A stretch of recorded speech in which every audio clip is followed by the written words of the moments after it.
प्रिया नहाते समय बस एक नजर अपने फोन पर डाली और देखा कि आंगन में एक अनजान आदमी धीरे धीरे उसके बाथरूम की ओर बढ़ रहा था। इससे वो तुरंत समझ गई कि कुछ गड़बड़ है। उसने जल्दी से कपड़े पहने और पुलिस को फोन करने की कोशिश की, लेकिन तभी उसका फोन बैटरी खत्म होने के कारण बंद हो गया। इससे प्रिया घबरा गई क्योंकि घर में वो अकेली थी। वो जल्दी से दूसरी मंजिल की बालकनी पर भागी और जोर से चिल्लाई कि उसने पुलिस को बुला लिया है ताकि काले कपड़े वाले उस आदमी को डराकर भगा सके। फिर वो घर में लौटी और दरवाजा मजबूती से बंद कर लिया। सभी दरवाजे खिड़कियां बंद करने के बाद उसने राहत की सांस ली और पावर बैंक से फोन चार्ज करना शुरू किया। उसे नहीं पता था कि वो काला आदमी दरवाजे तक पहुंच चुका था। सौभाग्य से विला के शीशे पर प्राइवेसी फिल्म लगी थी जिससे बाहर से अंदर नहीं दिखता था। प्रिया ने सांस रोके बिना आवाज किए इंतजार किया। काले आदमी ने काफी देर तक जांच की, लेकिन उसे कुछ गलत नहीं दिखा और वो पीछे के दरवाजे की ओर चला गया। तभी प्रिया को याद आया कि उसने पीछे का दरवाजा बंद नहीं किया था। वो तेजी से पीछे के दरवाजे की ओर भागी और काले आदमी के घुसने से ठीक पहले उसे ताला लगा दिया। काले आदमी को घर के अंदर झांकते देख प्रिया का दिल जोर जोर से धड़कने लगा। कोई हादसा न हो इसलिए उसने बाकी सभी रास्तों की जांच की। जब काला आदमी दूर चला गया तब उसने फोन चार्ज किया, लेकिन उसे नहीं पता था कि काला आदमी जाने वाला नहीं था। वो विला के चारों ओर घूमकर घुसने का रास्ता ढूंढ रहा था। प्रिया को एहसास हुआ कि अगर वो अंदर घुस गया तो वो मुश्किल में पड़ जाएगी। उसने पुलिस को फोन करने की कोशिश की, लेकिन कई बार कोशिश के बावजूद कॉल नहीं जुड़ी, जैसे आसपास सिग्नल जैमर लगा हो। पता चला कि काले आदमी ने घर की नेटवर्क लाइन काट दी थी ताकि कोई मदद न मांग सके। इससे प्रिया टूट गई, लेकिन वो हार नहीं मान सकती थी। तभी उसकी नजर छत पर लगे धुएं के सेंसर पर पड़ी। उसे विचार आया कि अगर वो इसे गर्मी से ट्रिगर कर दे तो फायर ब्रिगेड आ जाएगी। उसने माचिस जलाई और सेंसर को गर्म किया। काफी मेहनत के बाद उसने अलार्म ट्रिगर कर दिया। उसे लगा कि काला आदमी अलार्म सुनकर भाग जाएगा, लेकिन उसने बिना घबराए अपनी बैग से एक रिमोट निकाला और एक बटन दबाकर अलार्म बंद कर दिया। प्रिया कुछ समझ पाती इससे पहले ही वो दरवाजा तोड़ने की कोशिश करने लगा। सौभाग्य से उसका दरवाजा मजबूत था। काले आदमी ने कई मिनट तक कोशिश की, फिर हार कर चला गया। प्रिया ने सोचा कि वो पीछे से भाग जाए, लेकिन जैसे ही वो बाहर निकली वो काले आदमी से टकरा गई। उसने दरवाजे का शीशा तोड़ना शुरू कर दिया। तभी बाहर की डोरबेल बजी। ये वो खाना था जो प्रिया ने 1 घंटे पहले ऑनलाइन ऑर्डर किया था। वो जल्दी से दूसरी मंजिल की बालकनी पर भागी और डिलीवरी बॉय से पुलिस को बुलाने को कहा, लेकिन दूरी के कारण वो उसकी बात नहीं सुन सका। इससे पहले कि वो कुछ और कर पाती कुछ भयानक हो गया। प्रिया डर के मारे कांप रही थी क्योंकि वो घर में अकेली थी। उसे अब बाहर मदद कैसे मांगनी थी। रात होने पर प्रिया चुपके से विला के साइड दरवाजे से निकली और कार से भागने की कोशिश की, लेकिन कार स्टार्ट नहीं हुई। उसे नहीं पता था कि काले आदमी ने पहले ही इंजन की तारें काट दी थी। काले आदमी को पास में खुद को देखते हुए पाकर प्रिया वापस विला में भागी, लेकिन काला आदमी उसके पीछे आ गया और शीशे पर लिख दिया, आज रात तुम्हें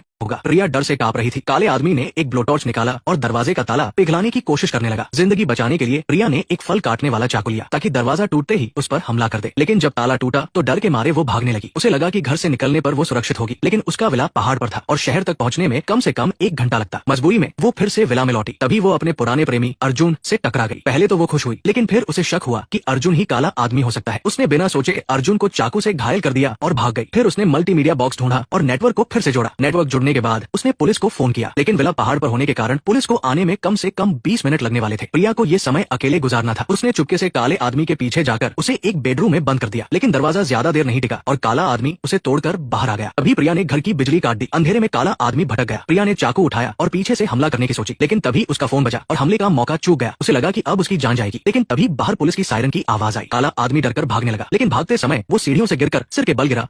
प्रिया को हैरानी हुई जब उसे पता चला कि काला आदमी उसका पुराना प्रेमी अर्जुन था। पुलिस की पूछताछ के बाद वो समझ नहीं पाई कि अर्जुन उसे क्यों मारना चाहता था। उनका ब्रेकअप आपसी सहमति से हुआ था और किसी का किसी पर कोई बकाया नहीं था। अर्जुन के मकसद को समझने के लिए प्रिया ने सिक्योरिटी डिपार्टमेंट से पिछली रात की रिकॉर्डिंग मांगी, लेकिन उसे बताया गया कि रिकॉर्डिंग उसके पिता ने ले ली थी। प्रिया ने और जांच की तो पता चला कि उसके पिता ने 1 महीने पहले उसके नाम पर एक बड़ा बीमा करवाया था। ये जानने के लिए कि उसके पिता का इरादा क्या था, प्रिया चुपके से उनके ऑफिस गई। वहाँ उसे पूरी सच्चाई पता चली। उसके पिता की कंपनी संकट में थी और दिवालिया होने वाली थी। उन्हें बड़ी रकम की जरूरत थी। प्रिया को एहसास हुआ कि असली काला आदमी उसका पिता था, लेकिन उसने पिता का सामना नहीं किया। उसने उन्हें रात के खाने पर बुलाया और एक जहरीली शराब का गिलास दिया। जैसे ही पिता ने शराब पी वो कमजोर होकर जमीन पर गिर पड़ा। प्रिया की पूछताछ के बाद उसे सारी सच्चाई पता चली। उसके पिता ने प्रिया की आवाज का इस्तेमाल करके अर्जुन को घर बुलाया उसे और लाश को आंगन में फेंक दिया। अर्जुन बस एक बलि का बकरा था। प्रिया ने अपने पिता को बताया कि उसने जो जहर दिया वो रंगहीन और गंधहीन था, जो 2 घंटे में दिल का दौरा पड़ने से मौत का कारण बनता है। उसने ये भी बताया कि उसने पिता के लिए भी एक बीमा करवाया था। उनकी मृत्यु के बाद उसे भारी मुआवजा मिलेगा। उसने सारी हरकतें निगरानी कैमरों से बचकर की थी ताकि पुलिस को हत्यारा न पता चले। अंत में प्रिया ने सारा मुआवजा हासिल किया और उस शहर को छोड़कर चली गई और अपनी जिंदगी की नई शुरुआत की।